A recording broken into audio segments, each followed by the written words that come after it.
Sandra, let's watch the freaking ShipFast video. Let's do it. Have you seen it? Have you seen anything? I've seen like 1 minute of it, and I was like, no, I need to watch this with Dan, and we need to react on this together. Okay. Let's do it. I'm playing it.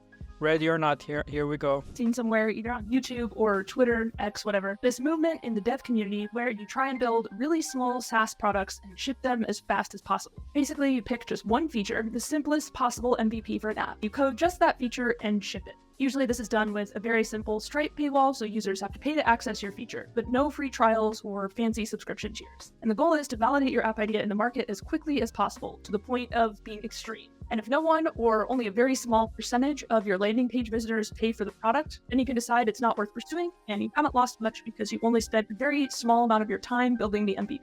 This way, the thinking is that you can avoid wasting a year building an elaborate and fully fleshed out app idea, only to discover that nobody wants to pay for it. Now, I'm a person who usually has a lot of ideas, and I kind of like to himself. Does he also like, because she mentioned that the whole point of it is to like ship fast, one key feature, and it's through the payment, there's no free trials and etc. But he does stick with his products. Yeah, so that's one of the things is the idea is I think she summarized it well. So it is like that, but I don't think anyone starts with this in mind, that you will not follow through on the project, because it sounds a little bit like, let's do this fast, make some money, and then move on. But I don't think anyone wants to do that. She didn't exactly say it as well, but it's just me reading between the lines. But people want that to be a success, and then they stick with it. And then it's a good way indeed to mitigate the risk if you do it this way. Because if you have payments in the beginning, then there's a good chance that you will be able to get more people to pay later. Kind of. It's not always true, because the first people that will pay will be like your close, if you have an audience. So like if we take Marc, he's probably going to get a lot of his fans to pay. So at some point it also becomes false that if you launch something fast and some people pay, you think everyone's going to pay, but it's actually just the people that will buy essentially anything that you do. Yeah. Okay. All right, let's go. Have the move fast and break things sort of mentality. So the ship fast approach kind of appeals to me in that way. At the same time, I'm skeptical of a few things. For one thing, I think it's very hard to make a sustainable business as a developer about something you really don't care about at all. Putting out very partially baked, rather poorly coded software products. No. Oh. I don't agree. Like, we all care about it. I don't think anyone puts something out there just to make money fast and then move to the next thing. I really do not think if there are a few of those, it's a small percentage of the build in public indie community. I think all of us, we do these many products because you can sense that something's not going to take off, but all of us want to find that one of them that is going to take off, that we can be full-time on. So it's not just to put things out there and move to the next. I don't think that's a strategy. I fully agree with you. There is always a passion in every single project. It's about like the speed that you are getting there, but the passion and motivation, I don't think it's lacking in any indie hacker, or love for that. Yeah, but I do understand why, like from the outside, I'm not sure, Sarah, if she's following this on X or just happened to come across it, but from the outside, you see people posting, oh, I just launched this and I made X sales and Y customers and so on. And it kind of feels like immediately they will have another one and another one. And that's why I'm saying when people share these MRR charts, you need to give the context and you need to be responsible with it, because people see them and this is what you would get. I totally understand why you would think that. You're just churning and making product after product, trying to get some money, and then you don't care about them and just kill them. But that's really not it. And I think also killing products is not happening, after a few months. A lot of people choose to sell their products if they can instead of killing them. That's one thing. And then after maybe a year, yeah, that's true. There are a lot of products that are being killed, but that doesn't mean you don't care about them. And then in case in point, if you wait for a year to kill it, then you probably care about it, right? Absolutely. I fully agree with you on this one. All right, let's go. One after another, they don't challenge you as an engineer or really do anything very exciting. To try and find things that stick seems to me a little bit unfulfilling and maybe hard to stay motivated. However, after a dozen or so tries, it does seem that this is definitely working for some people who kept at it. Marc, Lou? Survival bias, right? It's the same in the VC world. Some companies get super rich, but it's such a small percentage of the companies that try. It's the same here. I think a lot of people put out many products. How many of them actually get to Marc's level? I know, but what's different between indie community and like the startup world is actual speed and moving forward with things, and that's what I like and love about it. And you know, when sometimes, and I've noticed that also in the community, and Sarah is saying about that, is that how technically difficult, challenging the product is, but it doesn't have to be technically difficult and challenging if it's solving a solution, you know, or to keep motivation. Like the keeping motivation part should come from customers, users, people paying, and etc. But I'll play the devil's advocate here, because if you're highly technical, sometimes the motivation only comes from the technical challenge, and that one is not guarantee any sort of success, because you could have, you know, we have AI wrappers and so on, and you could have one of those that you go to market with, and you have a very good copy and landing page and so on, and you actually make it successful, and technically it's not good. And I think a lot of people that have been doing this as a side job to their development job will feel like it's unfulfilling. So it's a different type of perspective, and I hear what you're saying, because a lot of people are motivated by marketing instead and seeing customers and growing their product that way. But there's also a huge amount of people that are motivated by the technical challenge. The technical challenge doesn't mean much from the growth product perspective though, right? But then it's very hard to be in this mindset of shipping fast. Yep, it's very hard. It's a barrier that you need to cross, and I think you don't cross it even with the first few things that you do. You still think, you know what the problem is? You end up postponing a launch, but because you think this is too slim, this is not really enough effort put in this product, so I don't feel fine selling this to people because it's too simple. It's not technically advanced enough. Yeah. Is probably one of the best known influencers in the ShipFast community, and he's making tens of thousands of dollars per month from these little mini SaaS that he's released. The catch is that by far the vast majority of that profit is coming from a project template product that he sells to his own audience. Which brings me to my second skepticism. Is it possible to be successful at this without a pre-existing online audience? If you don't want to make YouTube videos or have a Twitter presence or whatever, and you just want to be a programmer, could you successfully make a profit using the ShipFast method and just launching your new projects on places like Product Hunt for... So I think if you buy into this, you buy into this method. So you don't buy into the technology that Marc is selling, but you buy into the dream and mindset that he has. So you need to follow the same path. And he's always saying 3 years of this, 3 years of that. So even if you ship fast, you need to ship fast a lot to get to the same level. And I think that's true. What Sarah says, you need to build up this audience along the way to be successful. But I want to add something. She asked, is it possible to build Ship and grow as Marc without the audience? It's like very like absolutely it's hard and almost impossible, but it goes away also outside of the community of the ShipFast mentality, where if you have, I don't know, a product, a startup, a company, and you don't use the right channels or marketing, it's the same situation. Yeah, so it depends then on what you build. If you also build a template, then what you're doing is you're defining your audience as other indie makers, and the way to reach those are through these channels, X, YouTube, and so on. But if you make a product that has an audience, let's say, outside of social media altogether, right, then you don't need it. The audience is not going to get you sales. There's no point to build it. But I do have to agree, once you get into the building public kind of mentality, you're going to build more products for indie makers. Like we see this a lot. Everyone's making products that help themselves and then sell them as well, or some products for developers. And I'm also guilty of that. Like you kind of, and that's the point about building in public. You build with your audience. That's the whole idea. So if your audience is on X, then these types of products will work well, but you also need to keep building that audience. Yeah.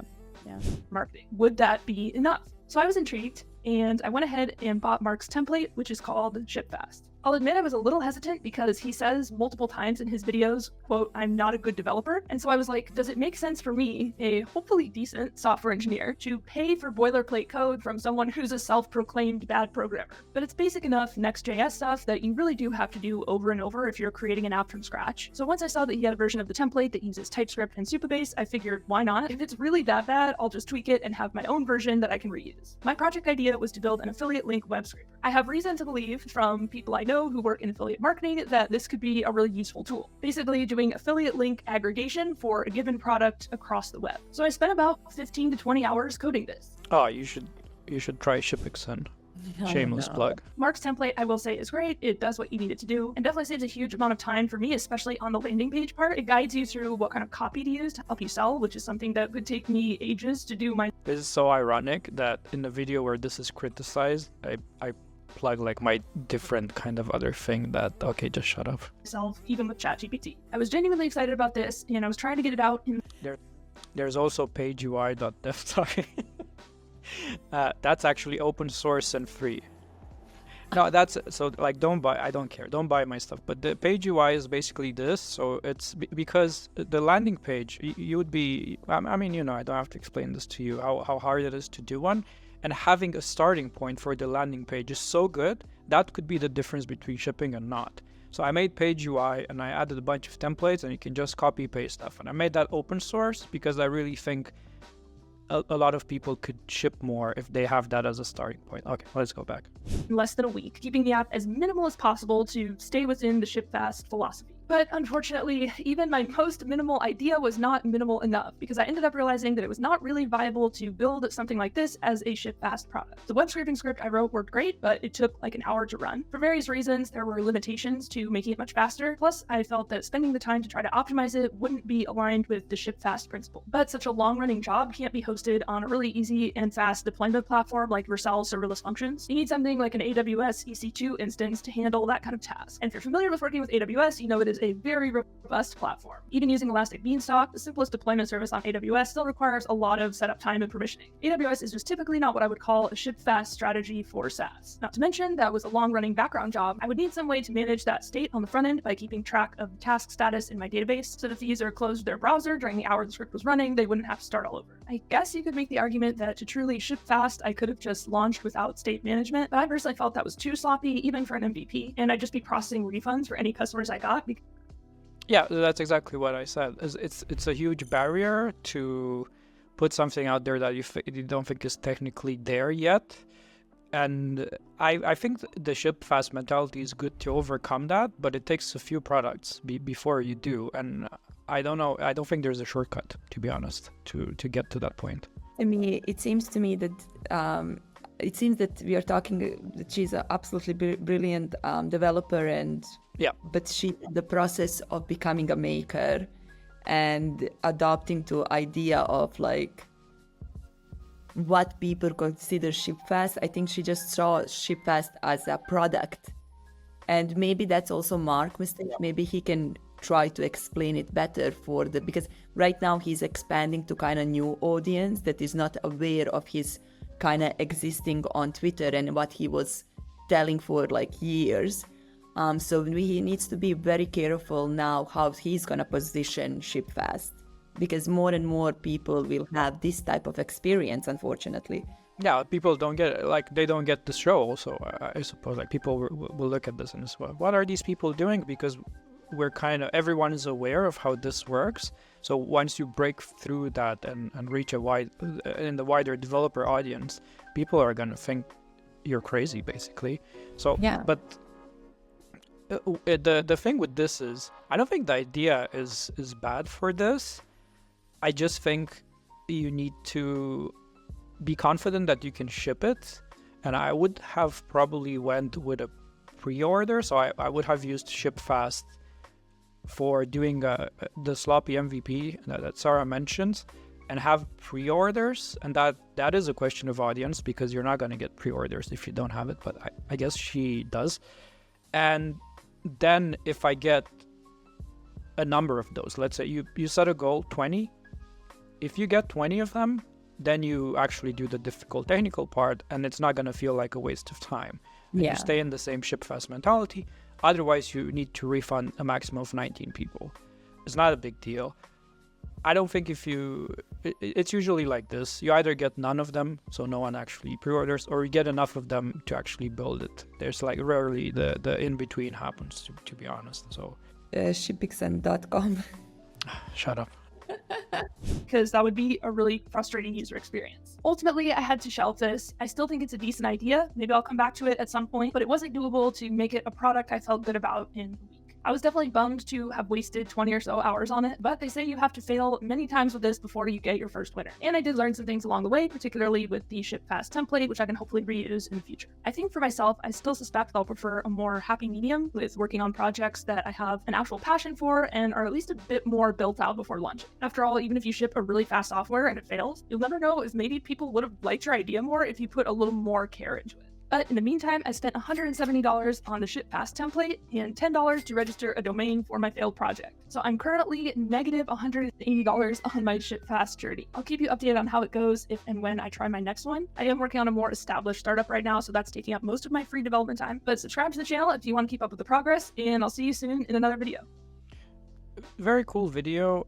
So I kind of expected it to be more negative, because I did see some posts on X where people were kind of, I don't know if everyone watched the video, to be honest, based on the comments, but people were saying, oh, though, ignore the haters and so on. But I don't think that it was that. Like, Sarah literally said she might use it again. Yeah. I don't think she even talked much about the product at all. I think she talked about her experience and through her story, I could see that she's absolutely a brilliant developer, but I think it's a little bit on Marc to do a better job of like what exactly ShipFast means, especially if he's targeting developers and going outside of indie community. So I wouldn't take this. I would take this video pretty much as a feedback, and a pretty good feedback actually. Yeah. I think so too. I think Sarah gave good feedback. Like, in between the lines, you can kind of read some maybe guides that should have been put in the. I don't know how it is to sign up for ShipFast today, but maybe like get some emails explaining what could be the first steps, and even what could be a way to take a technically challenging product idea and ship a smaller version of a proof of concept of that idea to validate it, because this validation thing is very important. It's very scary as well. As Sarah said, you're gonna think, oh, what if people refund? What if people say this is trash? What if people say this looks bad and it's not polished enough, and so on. And that's also how you communicate about it, because if you say this product is going to revolutionize X or Y, and people go on and it's like a half-baked thing, then yeah. But if you say, I'm working on this idea that I would like to do this, here's the proof of concept, do you think this is worth building out or so on, then it's a different story. People will be a lot more forgiving. Yeah. And I think we talked about this in previous episodes, like how do you position your product or your MVP, and how can you be honest with your audience that it's just the beginning, so they don't feel that it's half-baked product, so they know what they are getting them into. So yeah, I think this was great video. Good job, Sarah. Yeah, good job. Overall good. There's like a larger topic, I think, here as breaking into this as a skilled developer and how you could approach it. And I don't think it's right to sell this dream, right? It's a dream that you're selling to people that I'm sure Sarah has side projects and has built stuff before, but never built something with the clear purpose of selling to customers. Like, that's the the most important part. A lot of my side projects before doing this was essentially a technical challenge, doing it for fun, and then maybe I'll monetize it later, right? So it's completely flipping that, and it's a specific type of messaging that you need to have to get people in for the ride, and this ride is years. It's like I can't really see how you can start with template or not template any product at all and succeed with the first one. There's so much to know out there. I fully agree with you. The messaging should be so much better. The idea behind ShipFast is, The dream, yeah. It's a dream, and if Marc is spreading that message, and he needs to be very careful in explaining how this dream works, especially for the new audience that is coming to his way. Yeah, completely agree.